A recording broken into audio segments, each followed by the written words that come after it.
तो चलिए आज बात करते हैं भारतीय राजनीति में आए एक जबरदस्त भूचाल की, और इसके सेंटर में है आम आदमी पार्टी।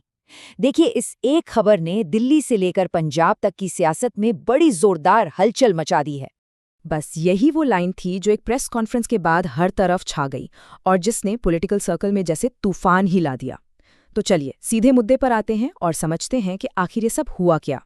तो सबसे पहले ये समझते हैं कि असल में हुआ क्या है। देखिए, ये कोई छोटी मोटी बगावत नहीं है, बल्कि ये इस बात का संकेत है कि पार्टी के टॉप लेवल पर सब कुछ ठीक नहीं चल रहा।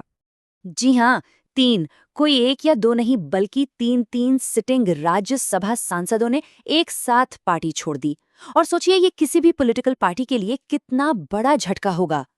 तो सवाल उठता है कि ये 3 चेहरे हैं कौन?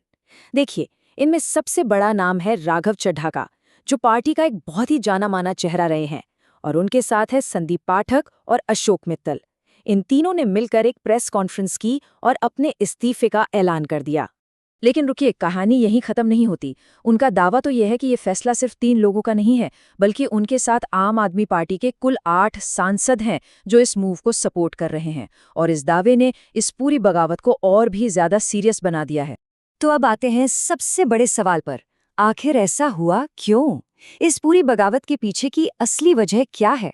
और इसका जवाब हमें राघव चड्ढा के शब्दों में ही मिलता है, जो इस पूरे मामले को लीड कर रहे थे। यहाँ से उनकी बातों में एक इमोशनल टच आता है।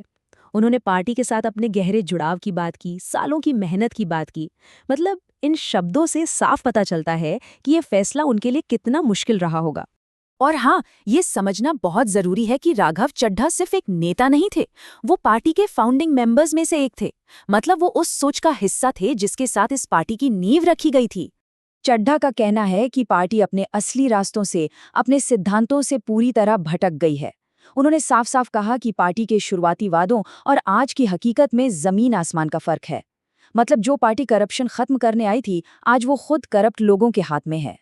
और अपनी बात को रखते हुए उन्होंने एक इंग्लिश की लाइन का इस्तेमाल किया, जिसने उनकी पूरी फीलिंग को जैसे एक ही लाइन में समेट दिया। I am the right man in the wrong party. देखिए, ये सिर्फ एक बयान नहीं था, ये एक तरह का ऐलान था। उनका साफ साफ कहना था कि भाई अब वो उस संगठन का हिस्सा नहीं रह सकते जिसे बनाने में कभी उन्होंने ही मदद की थी। उन्होंने ये भी बताया कि वो पिछले कुछ समय से पार्टी की एक्टिविटीज से दूर क्यों थे। उन्होंने कहा कि वो जानबूझकर पार्टी से दूरी बना रहे थे क्योंकि वो इसके कामों से सहमत नहीं थे और उनके तथाकथित गुनाहों में हिस्सेदार नहीं बनना चाहते थे। तो ठीक है, पार्टी से दिल टूट गया, पर इसके बाद क्या? इन सांसदों ने आखिर किया क्या? चलिए अब इस पर आते हैं। राघव चड्ढा के मुताबिक उनके सामने 2 ही ऑप्शन थे, या तो वो निराश होकर पॉलिटिक्स को ही अलविदा कह दे, या फिर अपनी एनर्जी को किसी पॉजिटिव दिशा में लगाएं। और जाहिर है उन्होंने दूसरा रास्ता चुना। और फिर आया सबसे बड़ा ऐलान।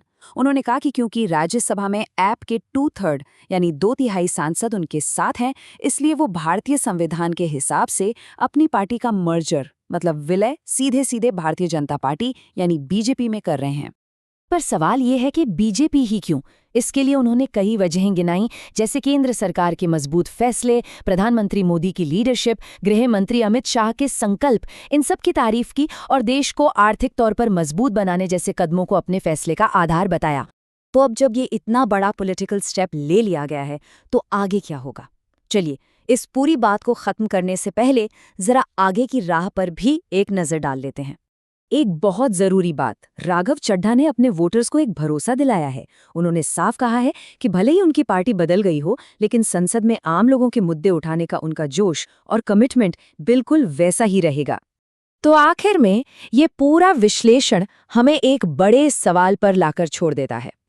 क्या ये कदम सिद्धांतों पर टिका एक साहसिक फैसला था, या फिर ये सिर्फ वक्त और मौका देखकर उठाया गया एक पॉलिटिकल कदम था? इसका जवाब तो शायद वक्त ही देगा।